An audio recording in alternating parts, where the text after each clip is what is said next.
Spoiler warning. The following discussion will contain spoilers. We recommend checking out the movie first, then coming back to hang with us. But if you don't care about that, glad to have you here.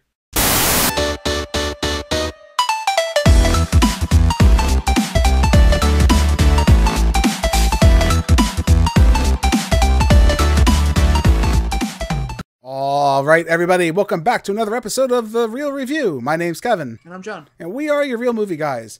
It's March, so that can only mean one thing. Real March Madness.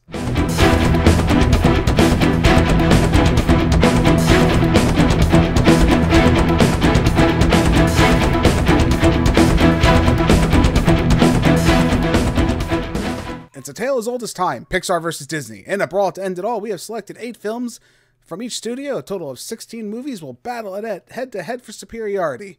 On today's episode, we're going to be taking a look at Disney's Zootopia. In a city of anthropomorphic animals, a rookie bunny cop and a cynical con artist fox must work together to uncover a conspiracy. Now, John, when I first saw some of the trailers, I'm like, oh, Melly, here we go. This is not going to be for me. I was definitely not looking into them. Like animals wearing human clothes, telling this weird story about a little bunny and a fox really didn't look that appealing to me. You know, I didn't know what I was expecting. I will say, though, by surprise, this movie really impressed me. I think this is a really exceptional animated film. Wow. I liked when you start off a conversation with really exceptional. I think this movie, it does a lot more than I think it did even on the first viewing for me. It took a couple viewings. You know, I've watched it quite a few times since it came out. At first, maybe it was a little lackluster from when I first watched it. I'm like, all right, you know, I see what you're doing there, the story that you're telling. I get it. But the more I watched it, the deeper I kind of went, quote unquote, down the rabbit hole a little bit with this film. Of course, the pun was 100% intended and well timed on my part. Now, John, what are some of your early impressions? Because I'm just curious, before you even watched the film, because it came out relatively recently. This movie came out 2016. Did you have any expectations with this movie? Was there any kind of excitement on your part initially? No, I didn't really have any excitement. I was kind of interested in how they were going to do this, because it seemed like I was wondering how they were going to make up a town full of animals and the way that they were going to go about that. Mm-hmm. But like you were just saying too, also this movie has so much more stuff to it, and a lot of things that you once you think about and you start to, I guess, really understand the movie more. Mm-hmm. You understand how good of a job that they did with this movie. They really did. And I want to compliment it by the first thing, which again it's kind of obvious when you really look at it. This movie is kind of an homage to a lot of more 80s, 90s action kind of movies, right? You have the straight-laced cop or the straight-laced character, and then the outside the law type character being, you have Judy Hopps as the police officer, and then you have Nick Wilde as the con artist Fox. I really like that idea. It's pretty much that classic old school mystery plot. The whodunit, who's causing all the problems in the city. We got to figure this out. One's a good guy, one's a bad guy. What's going to happen? Yeah, it's cliche. Yeah, we've seen it a million times. I like how they introduce it to a new generation of kids, because I feel like kids are missing out on that. We don't really get this kind of story anymore, especially that lukewarm, awkward buddy cop story. And I also think it's awesome how they develop Nick Wilde's character, where they don't have him commit such heinous crimes, but they have him commit almost crimes of the people. When he's selling the ice pops to the people, it's a shady business deal, but it's not over the top criminal mischief, It's a con. That's what it is. It's not even a crime, really. It's just tax evasion. I mean, I guess that's a crime. Some people have gone to jail for that. Nicholas Wilde, you are under arrest. For what? Hurting your feelings? Felony tax evasion. Yeah, $200 a day, 365 days a year. Since you were 12, that's 2 decades, so times 20, which is 1,460,000, I think. I mean, I am just a dumb bunny, but we are good at multiplying. Anyway, according to your tax forms, you reported, let me see here, 0. Unfortunately, lying on a federal form is a punishable offense. But you know what I'm saying. It's not the worst thing that it's not the worst thing you could possibly be doing. And I like that. Again, it's a simple con. And that leads into the voice acting, because the voice acting is top notch in this film. When I see Jason Bateman, whenever I hear his voice, Jason Bateman is a con artist, I feel like. I always think of that show, John, I don't know if you've watched Ozarks on Netflix. He plays essentially that kind of character where he's running this con to try and save his family. And again, I pictured Jason Bateman as that. He's that nice guy who's got a little bit of slyness to him, like a fox, and that's perfect casting in my opinion. Selling food without a permit, transporting undeclared commerce across borough lines, false advertising. Permit, receipt of declared commerce, and I didn't falsely advertise anything. Take care. You told that mouse the popsicle sticks were redwood. That's right. Red wood, with a space in the middle. Wood that is red. And then you have Jennifer Goodwin playing Judy Hopps, seeing the best in the world, naive bunny rabbit who's got to change the world as a police officer, but slowly things are coming more into view. Great casting in my opinion. Hey, Officer Hopps, you ready to make the world a better place?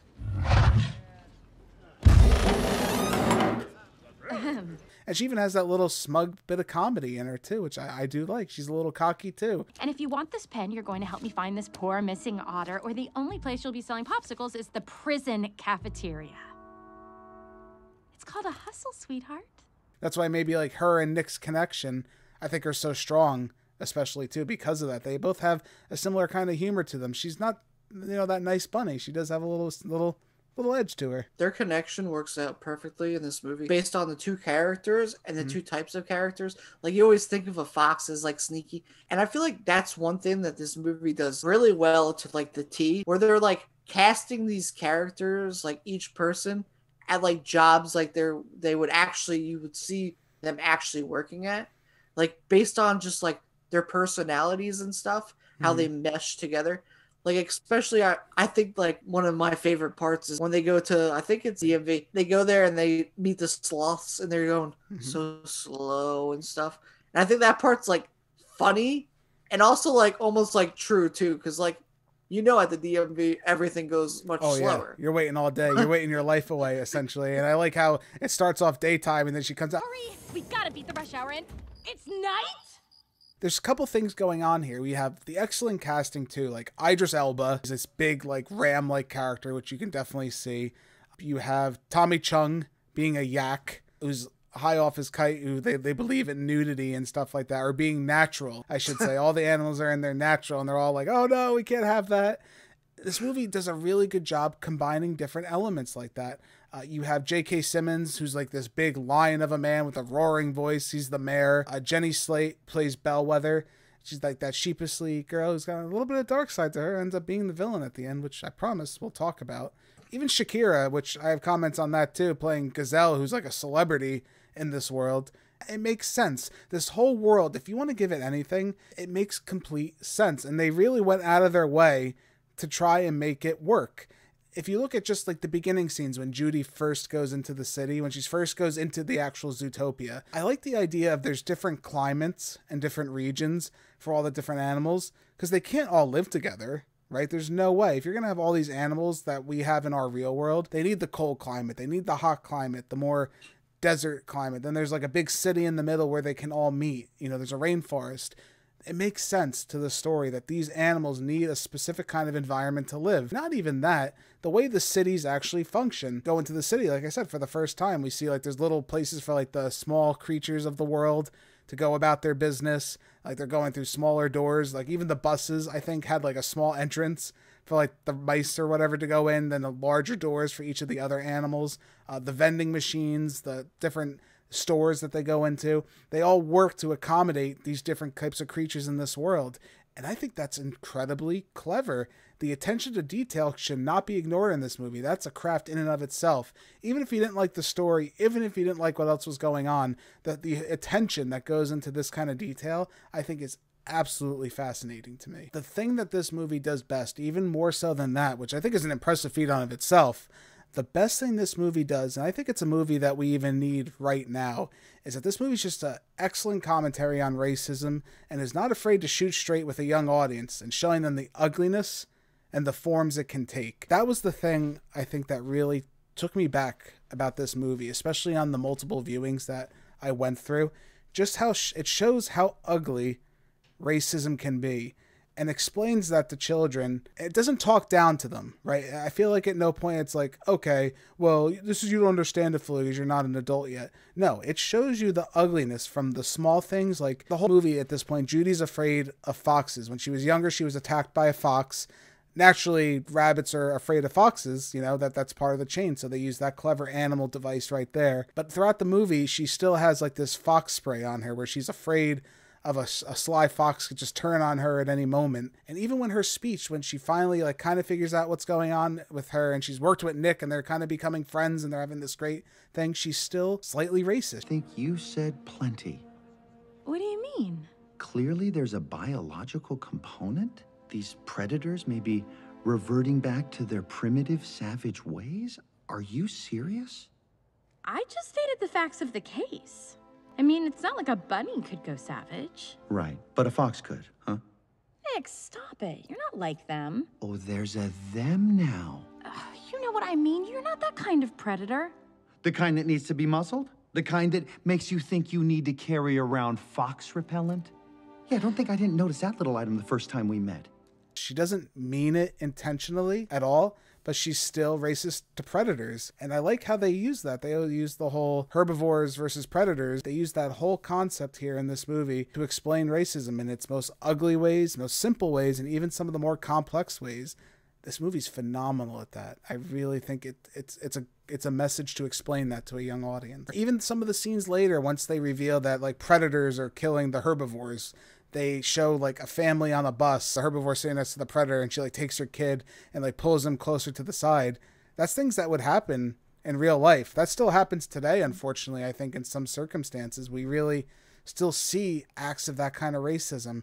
And when a kid sees that and they see it in this kid movie and it's telling this story, I think it's easier for them to digest using these animal type characters to convey that story to them. Will they fully understand it? Not necessarily, but I think it'll help ease that understanding. As much as we want to hide it, again, whether we are willing participants, unfortunately, or non-willing participants, you know, we'll make mistakes now and then, but we have to be observant of them and learn from them. And I think Judy does a really good job learning that. Like when she goes back to Nick after she realizes what she did, how she was being so judgmental, how she didn't even realize she was doing it, and because that's how ingrained it became in her.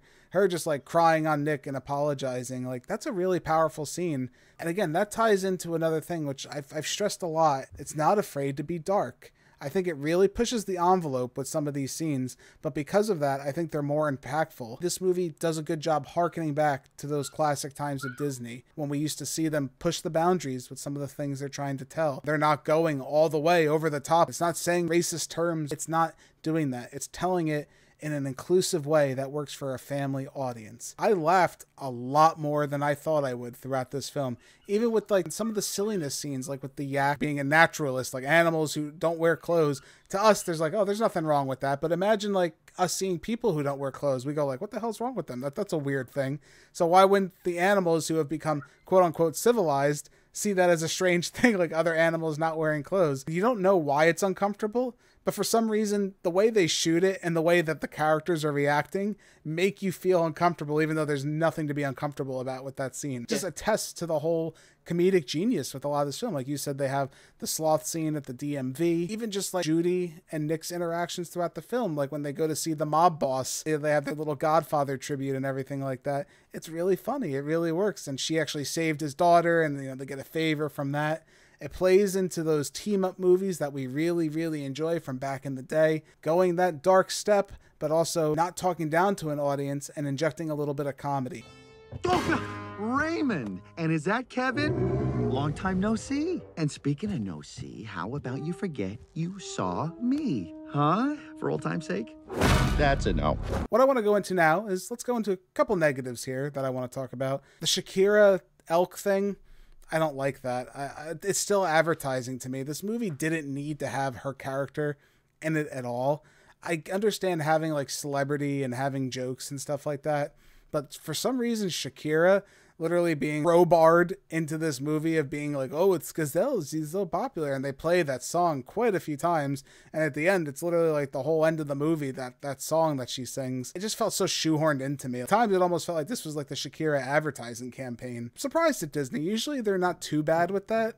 I mean, we've seen it now and again, I guess, with different things, but this one was probably one of the most like blatant displays of actual advertising in a movie for me. Also, some of the homages and tributes are a bit forced.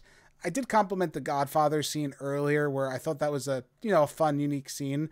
It just goes on way too long. They really went for it, like a little too hard, to the point where it's like, ugh. Like, this was really dragged out. Like, I understand paying tribute to things and being an homage to a scene of something that really worked for that genre.